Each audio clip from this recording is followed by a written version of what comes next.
Parenthesis, exponents, पहले brackets को solve करना है। वो क्वेश्चन सामने लिखा हुआ, इसलिए लिखा था आपके सामने। पहले ब्रैकेट सॉल्व करनी है, फिर उनके अंदर जो पावर्स है उनको पहले सॉल्व करना है, फिर मल्टीप्लिकेशन, फिर डिवीजन, और फिर प्लस और एंड पे माइनस। ये सीक्वेंस रखेंगे तो क्वेश्चन ठीक होगा, और अगर ये सीक्वेंस नहीं होगा तो क्वेश्चन गलत हो जाए। तो ये रूल है, तो ये इस तरीके से आप करवा सकते हैं। आगे आ जाइए जी। जो डिसकैलकुलिया का शिकार बच्चा है, डिसकैलकुलिया मैथ्स प्रॉब्लम वाला, ये बच्चा अदादो शुमार को समझने, उसे तरतीब देने जैसे मसाइल से दो चार होता है।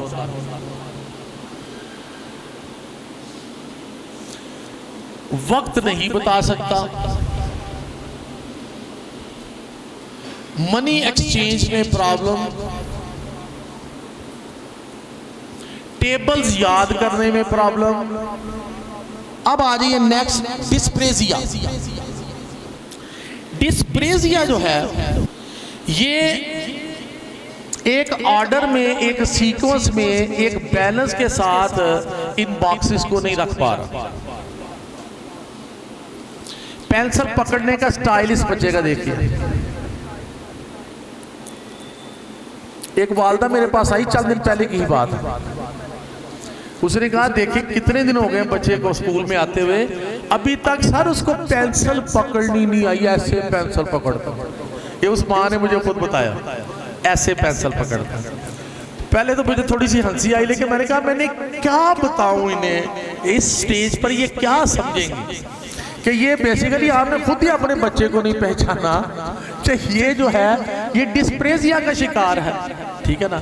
इसमें और भी सिम्टम्स होंगे, लेकिन उन्होंने बस पेंसिल देख ली।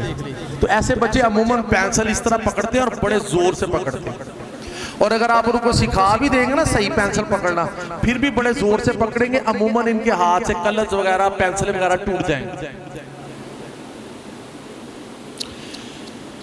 हाँ जी, देख रहे हैं जी।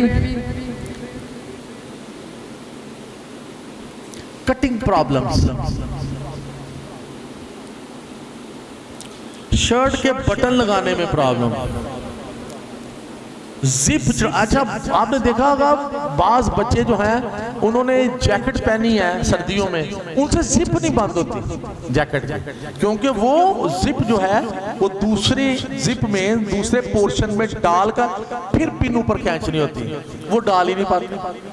बटन जो है वो एक खास सुराख में जाना, उस सुराख तक बटन ही नहीं जा पाता। इसका मतलब है कि ये सुई में धागा भी नहीं डाल सके। सुई में धागा ना डलना एक तो नजर के साथ अलग होता है ना, ये बेसिकली मसल्स के साथ अलग है, ठीक। Coordination of eye with muscles. Dyspraxia बातें मैं बता चुका हूं। Exhibits poor balance, may appear clumsy, may frequently stumble. ये टेढ़ा मेढ़ा बच्चा नजर आएगा, लड़खड़ाता नजर आएगा, ठीक है। बैलेंस रखने में इसे बड़ी प्रॉब्लम होगी। ऐसे बच्चे को अगर आप एक लाइन सीधी लगा के ना, तो आप कहेंगे इसके ऊपर सीधे चलो, लाइन के ऊपर पांव रखते हुए नहीं जा सकते, उसका पांव इधर उधर गिरेगा। Shows difficulty with motor planning. ये मोटर प्लानिंग होती है ना हमारी मसल्स की, ठीक है ना।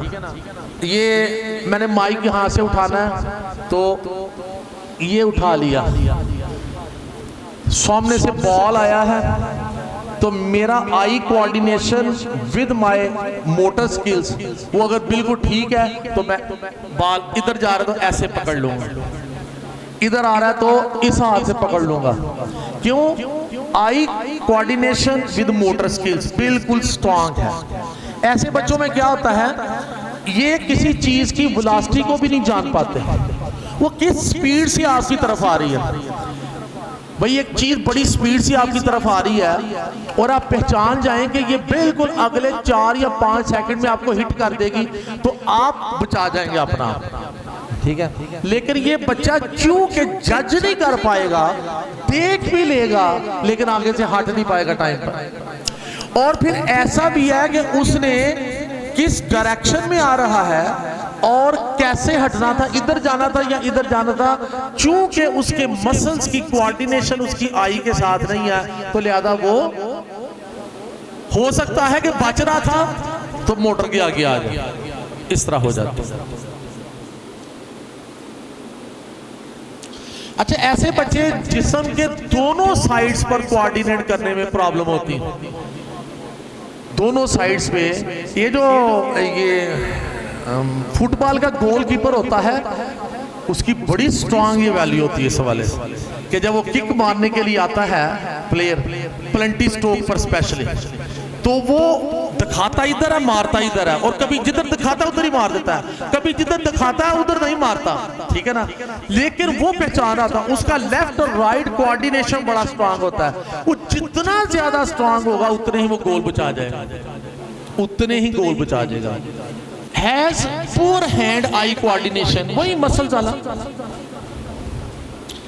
Exhibits weakness in ability to organize self and belongings। एक और मसला इसका होता है, ये अपनी चीजें भी फेंकता जाता है, यानी ये अपनी चीजें भी जो है उसको ऑर्गेनाइज नहीं कर पाता।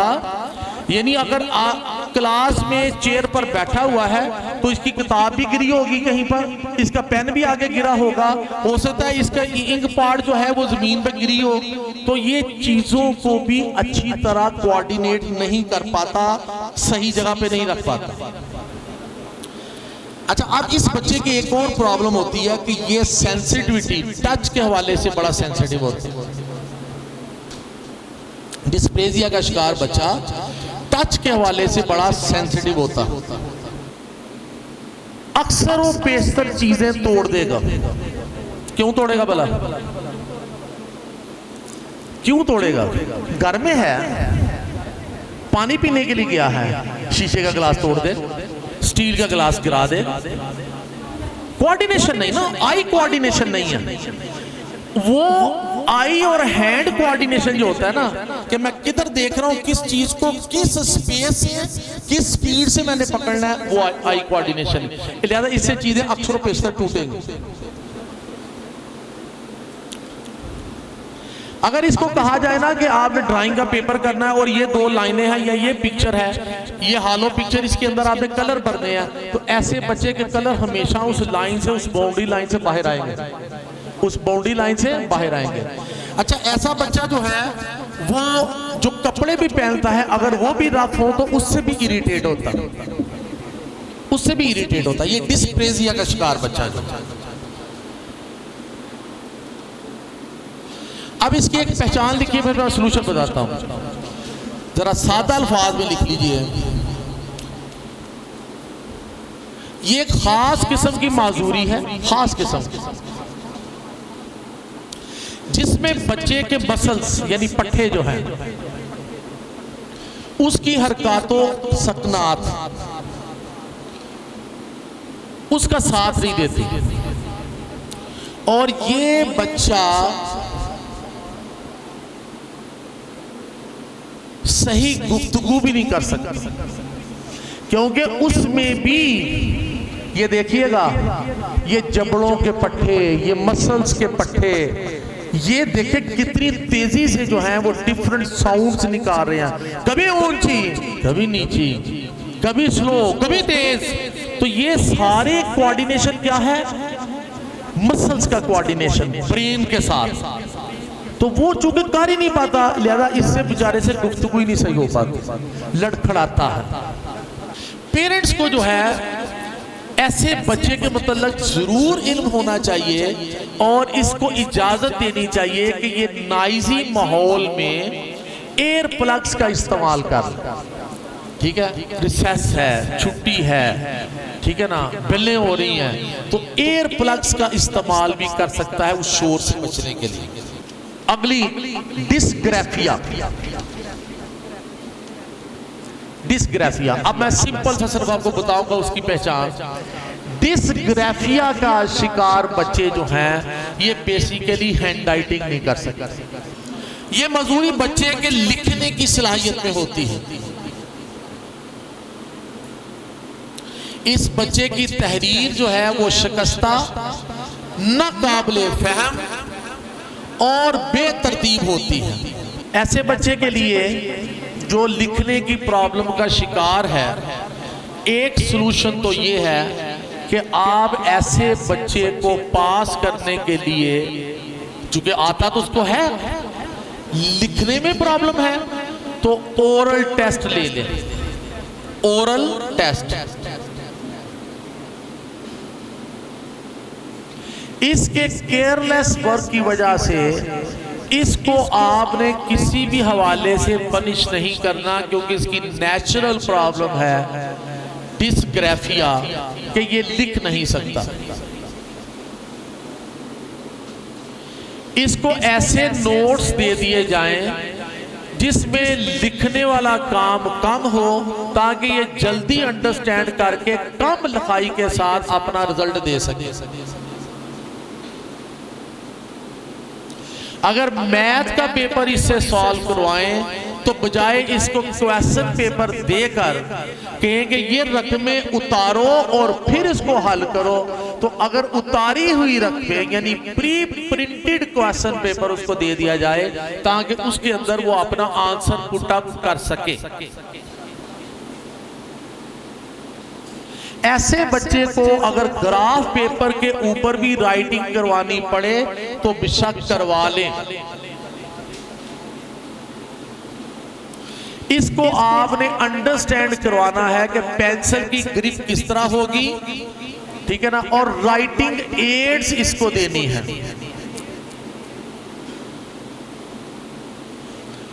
रिटन असाइनमेंट्स इसके लिए कम करनी है और ऑडियो असाइनमेंट्स इसको ज्यादा देनी है।